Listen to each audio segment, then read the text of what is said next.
শুভ সন্ধ্যা বন্ধুরা। আজ হলো 12 মার্চ, 27 ফাল্গুন, বৃহস্পতিবার। আজকের সন্ধ্যার বিশেষ বিশেষ খবরগুলি হলো: আজ উদ্যমিতা অনুষ্ঠানে পবিত্র রমজান মাসে প্রকাশ্যে জল পান সুনাইর বিধায়ক করিমউদ্দিন বরবুই ওরফে সাজুর। তীব্র নিন্দা চারিদিকে। সুনাইয়ে মুখ্যমন্ত্রী মহিলা উদ্যমিতা অভিযানের 10,000 টাকা করে চেক বিতরণ। উপকৃত 13,000-এর বেশি মহিলা। হরমুজ প্রণালীতে 2 ভারতীয় ট্যাঙ্কারকে যাওয়ার অনুমতি দিল ইরান। সংসদে নেই নরেন্দ্র, দেশে নেই সিলিন্ডার। এলপিজি সংকট নিয়ে প্রতিবাদে সরব বিরোধীরা। মার্কিন তেলবাহী জাহাজে হামলা চালালো ইরান। এবার আক্রমণ ইরাকের জলসীমার ভেতরেই। সাবধানবাণী রাজ্য পুলিশের। রাজ্যে এলপিজি, পেট্রোলিয়াম, অন্যান্য পেট্রোলিয়াম পণ্যের ঘাটতি নিয়ে গুজব ছড়ানোর চেষ্টা করলে সংশ্লিষ্ট ব্যক্তির বিরুদ্ধে কঠোর ব্যবস্থা গ্রহণ করা হবে। শ্রীভূমি তথা করিমগঞ্জে রন্ধন গ্যাস বুকিংয়ে চরম বিপর্যয়। ওটিপি না আসায় স্থবির অনলাইন পরিষেবা। সর্বনাশ করে ফেলেছে। লোক লজ্জার ভয়ে নিজের মেয়েকে বিষ খাওয়ালেন এক মা। ঘুষকাণ্ডে এবার সিবিআইয়ের নিজেরই এক ইন্সপেক্টর গ্রেফতার। পবিত্র আল আকসা মসজিদ বন্ধ। ইসরায়েলের বিরুদ্ধে একজোট 8 মুসলিম দেশ। মিত্রতা ভঙ্গ। হাইলাকান্দি, আলগাপুর, কাটলিছড়া সহ বরাকের 7টি আসনে প্রার্থী দেবে রাইজোর দল। এবং শেষ খবরটি, কংগ্রেস আমলেই দুর্নীতি এবং স্বজন পোষণে ধ্বংস হয়েছে বরাকের কাগজ কল। তোপ কনাদপুর কায়স্থের। বরাকে শিল্পায়নের দাবিতে সদনে সরব সাংসদ। তাহলে বিস্তারিত খবরে যাওয়ার আগে অবশ্যই ভিডিওটিতে একটি লাইক করে চ্যানেলটি সাবস্ক্রাইব করে পাশের বেল আইকনটি বাজিয়ে রাখবেন এবং ফেসবুক পেজটি ফলো করে ভিডিওটি অবশ্যই শেয়ার করবেন যাতে সঠিক তথ্যগুলো সবার কাছে পৌঁছাতে পারে।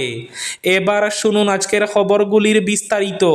প্রথম খবর, আজ উদ্যমিতা অনুষ্ঠানে পবিত্র রমজান মাসে প্রকাশ্যে জল পান সুনাইর বিধায়ক করিমউদ্দিন বরবুইয়ার। পবিত্র রমজান মাসে প্রকাশ্যে জল পান করে বিতর্কের মুখে পড়লেন সুনাইয়ের বিধায়ক হাজী করিমউদ্দিন বরবুইয়া।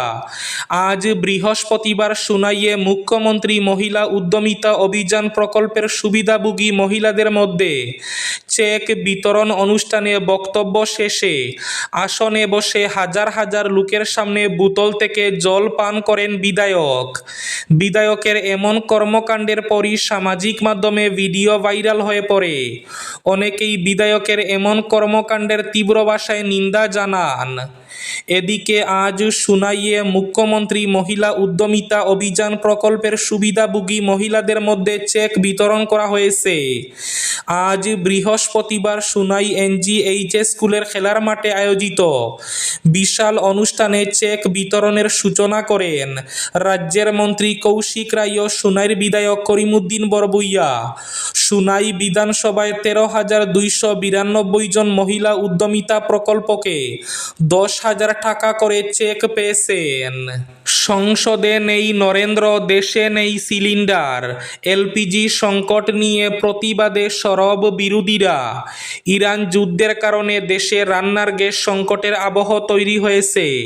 এই পরিস্থিতিতে প্রতিবাদে কংগ্রেস সহ বেশ কয়েকটি বিরোধী দল আজ সংসদ ভবনের বাইরে বিক্ষোভ করেছে। লোকসভার বিরোধী দলনেতা রাহুল গান্ধী সরাসরি এই সংকটের জন্য প্রধানমন্ত্রী নরেন্দ্র মোদীকে দায়ী করেছেন। কংগ্রেস, সমাজবাদী পার্টি, DMK এবং অন্যান্য বিরোধী দলের সাংসদরা সংসদের মকর গেটের কাছে জড়ো হন এবং সরকারের বিরুদ্ধে স্লোগান দেন। বৃহস্পতিবার সংসদ ভবনের সামনে বিরোধী সাংসদরা মোদিজি এলপিজি স্লোগান দেন।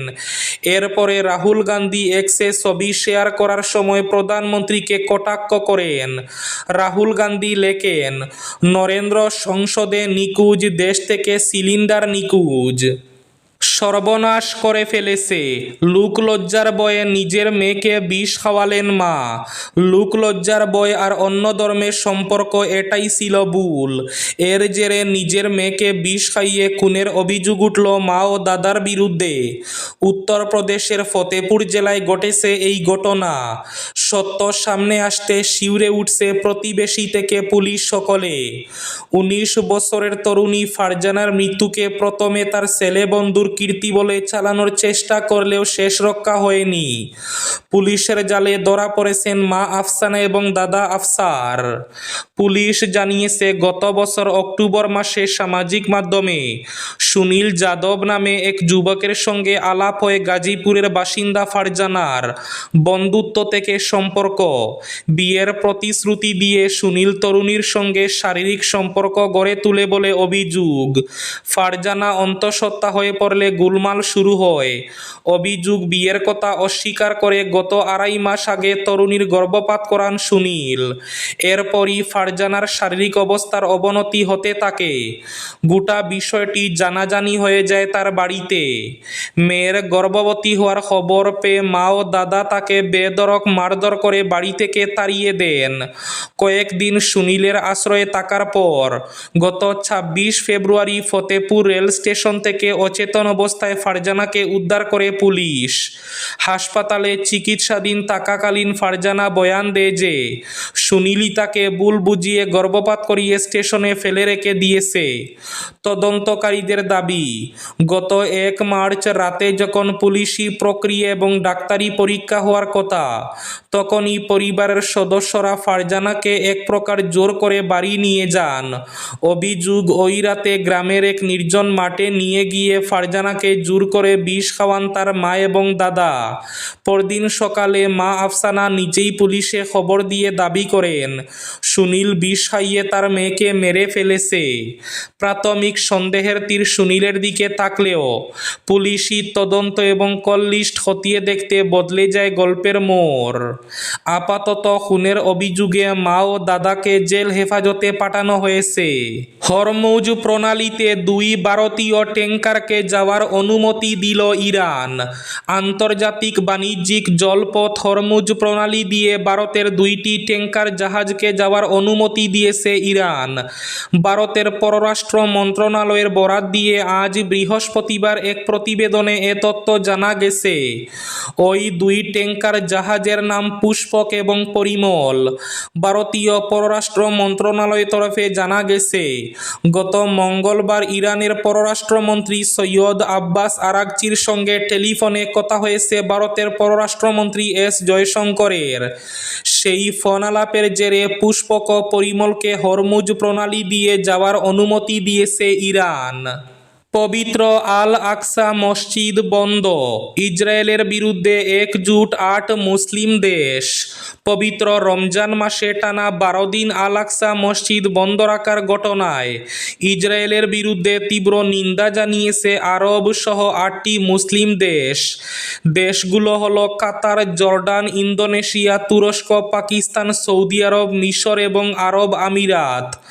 বুধবার প্রকাশিত এক যৌথ বিবৃতিতে দেশগুলোর পররাষ্ট্রমন্ত্রীরা বলেন, পূর্ব জেরুজালেমের পুরনো শহর ও উপাসনালয়ে ফিলিস্তিনিদের প্রবেশে ইসরায়েলের বিধিনিষেধ আন্তর্জাতিক আইন এবং আন্তর্জাতিক মানবিক আইনের স্পষ্ট লঙ্ঘন। বিবৃতিতে বলা হয়, এই সিদ্ধান্ত অবৈধ এবং অযৌক্তিক। একই সঙ্গে আল আকসা মসজিদ প্রাঙ্গণে ইসরায়েলের উস্কানিমূলক কর্মকাণ্ড এবং মুসল্লিদের বিরুদ্ধে পদক্ষেপেরও তীব্র নিন্দা জানানো হয়। দেশগুলো আরও বলেছে, দখলকৃত জেরুজালেম বা সেখানে অবস্থিত ইসলামীয় খ্রিস্টান পবিত্র স্থানগুলোর উপর ইসরায়েলের কোনো সার্বভৌম অধিকার নেই। আল আকসা মসজিদের পুরো এলাকা কেবল মুসলমানদের জন্য নির্ধারিত বলেও তারা উল্লেখ করে। শ্রীভূমি তথা করিমগঞ্জে রন্ধন গ্যাস বুকিংয়ে চরম বিপর্যয়। ওটিপি না আসায় স্থবির অনলাইন পরিষেবা। মূল্যবৃদ্ধির ধাক্কা সামলাতেই হিমশিম গ্রাহকরা, তার উপর বুকিং সমস্যায় দ্বিগুণ ভোগান্তি। একদিকে রন্ধন গ্যাসের মূল্যবৃদ্ধি, অন্যদিকে অনলাইন বুকিং ব্যবস্থায় প্রযুক্তিগত সমস্যা। দুইয়ের চাপে চরম দুর্ভোগে পড়েছেন শ্রীভূমি শহরের গ্যাস গ্রাহকরা।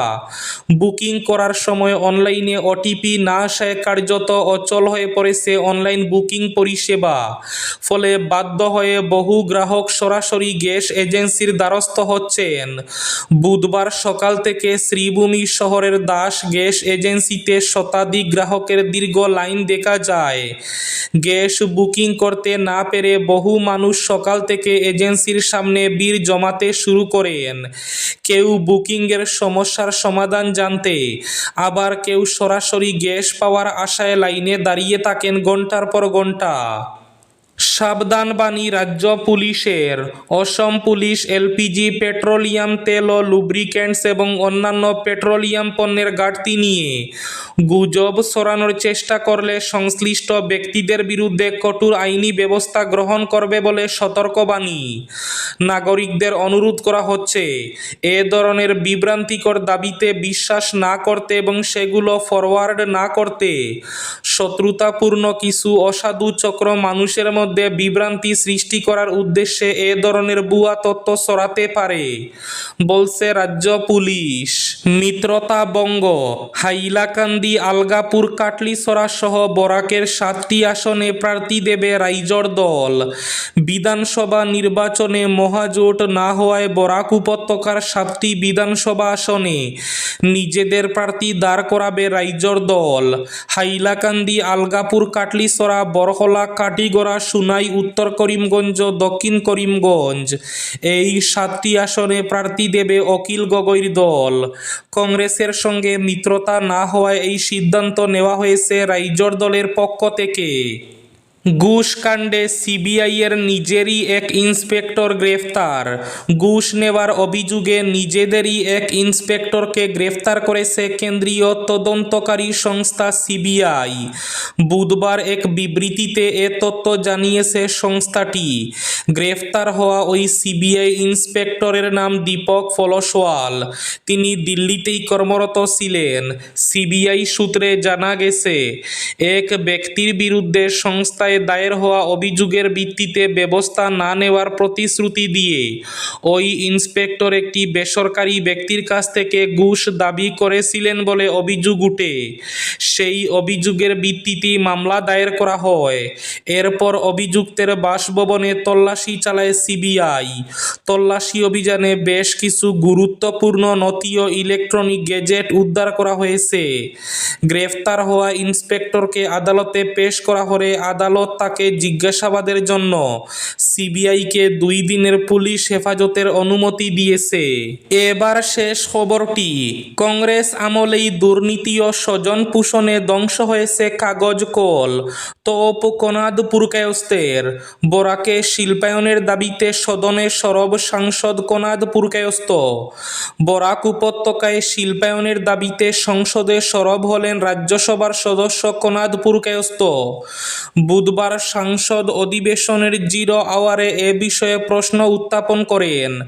বরাক উপত্যকায় শিল্পায়ন প্রসঙ্গে কংগ্রেসের করা সমালোচনা করে সাংসদ কোনাদ পুরকায়স্থ স্পষ্ট ভাষায় বলেন, বরাক উপত্যকায় একমাত্র শিল্প উদ্যোগ ছিল কাঁচার কাগজ কল, কিন্তু কংগ্রেস আমলে দুর্নীতি আর স্বজন পোষণে ধ্বংস হয়েছে কাঁচার কাগজ কল।